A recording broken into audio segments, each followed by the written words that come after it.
오늘은 8월 21일 수요일입니다. 미국의 증시 3대 지수가 6거래일 만에 동반 하락했습니다. 최근 강한 반등에 대한 피로감에 엔비디아 등 반도체 종목을 중심으로 하락세가 두드러졌다는 분석입니다. 앞서서 3대 지수는 전날까지 5거래일 연속 동반 상승세를 이어간 바가 있습니다. 특히 인공지능 AI 반도체를 중심으로 대형 기술주가 강하게 오르면서 S&P 500과 나스닥 지수가 8거래일 연속 상승을 했습니다. 올해 들어 첫 8거래일 연속 상승세였습니다.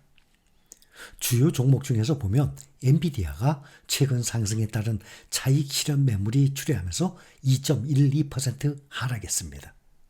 인텔은 미국 투자회사 인베스코가 투자 소환을 통해서 수익과 매출 감소 가능성에 대해서 우려를 표명했다는 소식이 전해지면서 2.46% 하락했습니다. 현재 우리가 원화로 투자 중인 에이스글로벌 반도체 탑4 종목 알고 계시죠? 엔비디아, TSMC, ASML, 삼성전자. 그런데 세계적인 메모리 반도체 1위 삼성전자도 굴욕을 당하고 지금 비중이 완전히 떨어졌습니다. 이 에이스글로벌 반도체 탑4 ETF의 구성 종목들 중에서도 인텔이 이번에 리밸런싱을 당해서 퇴출됐습니다.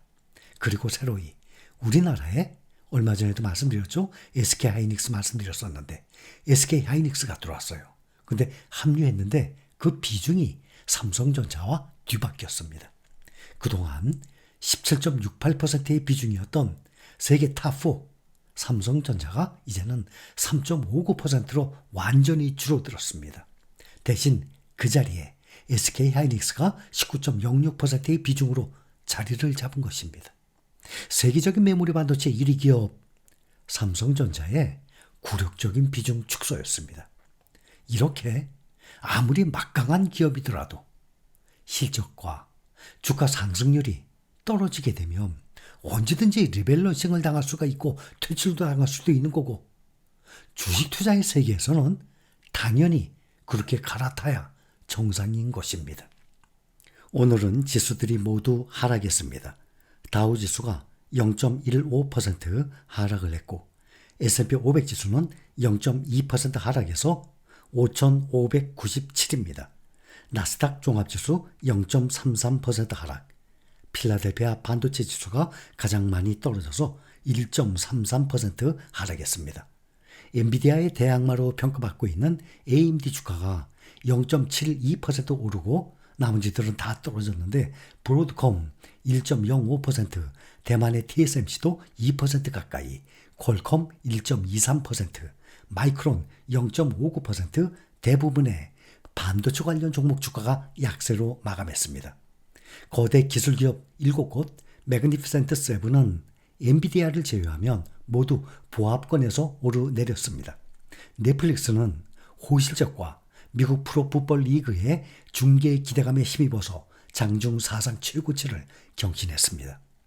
은행주 1위죠. JP모건 소폭 하락을 하면서 50년 내 최장 상승 기록을 눈앞에 놓쳤습니다. 오늘도 상승을 했다면 JP모건 11거래일 연속 상승세를 기록을 해서 1972년 이후 최장 기록을 경신을 할 뻔했습니다. 뱅크 오브 아메리카 주식 2% 넘게 떨어졌습니다. 뱅크 오브 아메리카의 최대 주주 버크셔 해서웨이가 또다시 지분 매각 공시를 낸 여파입니다. 워런 버핏이 이끄는 버크셔 해서웨이는 올해 하반기 들어서 뱅크 오브 아메리카의 주식을 계속 매각을 했고 지분 매각 대금은 총 28억 달러, 우리 돈으로 약 3조 7,400억 원을 넘어서고 있습니다. 투자의 현인이라는 평가를 받는 워런 버핏, 버크셔 해서웨이 회장은 가장 큰 성공 요인 중에 그 가운데 하나로 미국에서 태어난 점을 들고 있다고 CNBC가 오늘 보도했습니다. 전에도 이런 말을 한 적이 있거든요. 그래서 우리는 비록 미국에서 태어나지는 않았지만 가장 규모가 크고 시장이 하락 후에도 가장 빨리 회복을 하는 또 가장 믿을 수 있는 미국 시장에 투자 중인 것입니다. 주식을 매수한다는 것은 그 기업의 일부를 산다는 뜻입니다. 우리는 절대 이것을 잊지 말아야 됩니다. 주식 투자자는 매수한 주식의 양만큼 기업을 소유하게 됩니다. 주식에는 지분이 포함되어 있어서 주식을 산다는 것은 곧 그 기업이 하고 있는 그 사업에 동참을 하는 것으로 볼 수 있습니다. 기업의 주식을 산다는 것은 그 기업의 지분을 가진다는 뜻인데, 투자자는 보유한 지분에 비례해서 기업이 사업을 해서 생기는 그 수익을 나눠 갖는 권리를 가지게 되는 겁니다.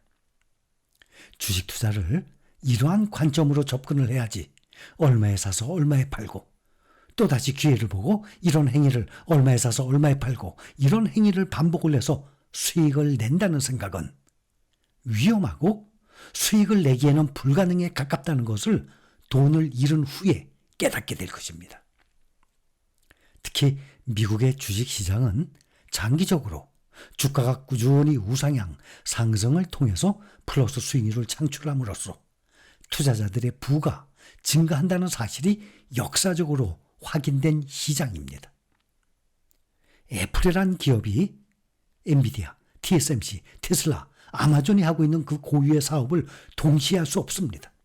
또 다른 기업들도 마찬가지로 테슬라가 아마존, TSMC, 엔비디아, 애플, 마이크로소프트의 사업을 동시에 할 수 없습니다. 이렇게 또 다른 빅테크 기업들의 사업을 동시에 할 수는 없지만, 투자자는 그 기업의 주식을 매수함으로써 5개 기업, 10개 기업의 사업에 동시에 참여할 수 있는 장점이 있는 것입니다.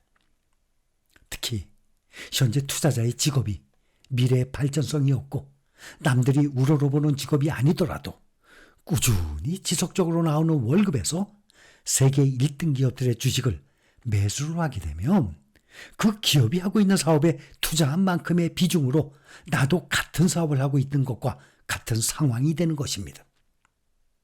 그래서 현재 우리가 매수하고 있는 세계 1등 시장에 투자를 하면 그 비중이 점점 늘어날수록, 그 주식 수량이 늘어날수록 어떻게 됩니까? 점점 마음의 안정을 찾을 수 있는 것 아니겠습니까? 지금부터 2년 정도 후에, 한 내년 말쯤에, 그럼 1년 반이죠? 현재의 주가를 되돌아 본다면, 야, 그때 주가 참 착했네 할 것입니다. 이런 생각은 우리 함께 계속 갈 것이죠. 앞으로 3년 후의 주가, 지금보다 많이 올랐을 겁니다. 그 3년의 주가를 5년 후에 되돌아본다거나, 또 5년 후의 주가를 7, 8년 후에 되돌아본다고 해도 항상 같은 생각일 것입니다. 지금 우리가 투자 중인 종목들, 앞으로 10년 후에 뒤돌아보면 어떻겠습니까? 정말 놀랄 정도입니다. 정말로 착한 주가구나 라고 생각할 것입니다.